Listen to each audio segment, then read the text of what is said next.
إن قيم العدل أيها الأحبة ليست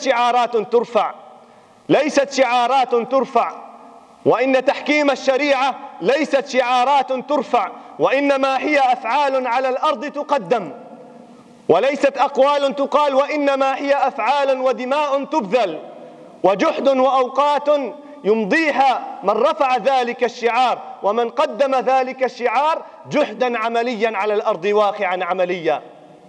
دخلت عليه وهو يبكي واضعا يده على خده، فقالت له: يا أمير المؤمنين، ما الذي يبكيك؟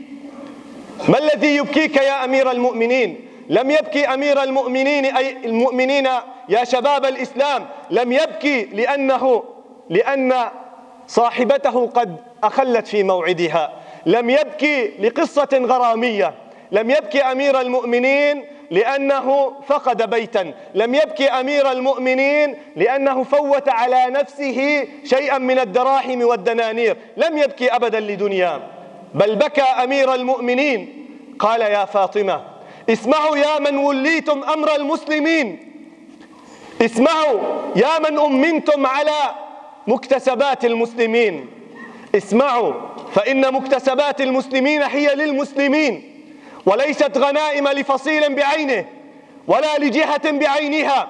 اسمعوا يا من أمنتم على المسلمين، اسمعوا يا من أمنتم على المدارس، اسمعوا يا من أمنتم على البيع والشراء، اسمعوا يا من أمنتم على الأسواق، اسمعوا يا من أمنتم على جهاد أمة بأكملها، اسمعوا يا من أمنتم على دماء مئات الآلاف من الشهداء بذلت في هذا الطريق، اسمعوا يا من أمنتم على ملايين قد شردت، اسمعوا يا من أمنتم على هذه الأمة.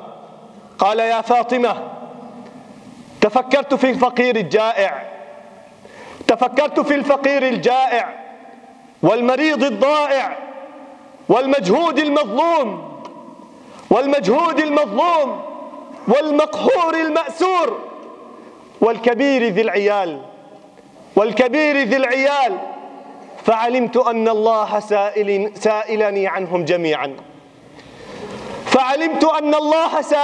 عنهم جميعا، وأن خصمي في ذلك رسول الله صلى الله عليه وسلم، فخفت أن لا تقوم لي حجة أمام الله، وأن لا أقف وأدلي بحجتي أمام رسول الله صلى الله عليه وسلم، فرحمت نفسي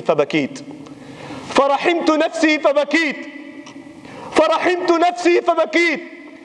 يا لله، ماذا سنقول لرسول الله عن أهل حلب؟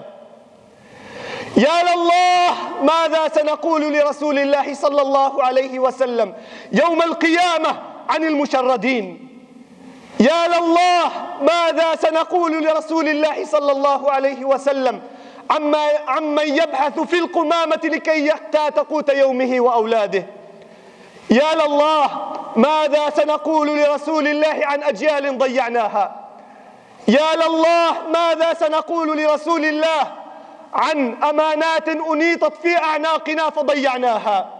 يا لله، ماذا سنقول يوم القيامة حينما نقف أمام امرأة مسلمة صرخت على المكبرات وهي تغتصب من رافضي لعين دعي، فما وجدت لصيحاتها سمعات، ما وجدت لتلك الترددات، لتلك الأصوات، لتلك الآهات، لتلك الاستغاثات، لتلك الصيحات: وإسلاماه ومجاهداه ونصرتاه وأحرار شام وجيش حر وغيرها من الفصائل، ولكنها لم تلقى لتلك الصيحات أسماعا، لم تلقى لتلك الصيحات آذانا صاغية، لم تلقى أبدا من الجميع، فالكل مشغول بنفسه والكل مشغول بنفسه، يتصارعون على دنيا. والسيل القادم إن أتى، اسمعوا يا قادات الفصائل، اسمعوا يا أتباع قادات الفصائل جميعا، ولا أستثني فصيلا بعينه وإنما الجميع. والله لئن أتى هذا السيل العارم، هذا السيل الجارف، لن يفرق بين عرض مؤيد ولا عرض مجاهد ولا عرض من يقول لا شأن لي بذلك أبدا، فالأمانة في أعناق الجميع، والصرخات تسمع الجميع أنكم مسؤولون أمام الله عز وجل. مسؤولون عن الدماء، مسؤولون عن الأعراض، مسؤولون عن الأسيرات في السجون اللواتي يصرخن صباح مساء: وجهوا مدافعكم إلى السجون واهدموها على رؤوسنا. لا نريد أن نخرج للحياة الدنيا، لا نريد وفي بطوننا أجنة من الكافرين. الأمانة الأمانة الأمانة. مررت على الفضيلة، مررت على الأمانة وهي تبكي، فقلت: على ما تنتحب الفتاة؟ فقالت: كيف لا أبكي وأهلي دون خلق الله ماتوا، وأهلي دون خلق الله ماتوا، وأهلي دون خلق الله ماتوا.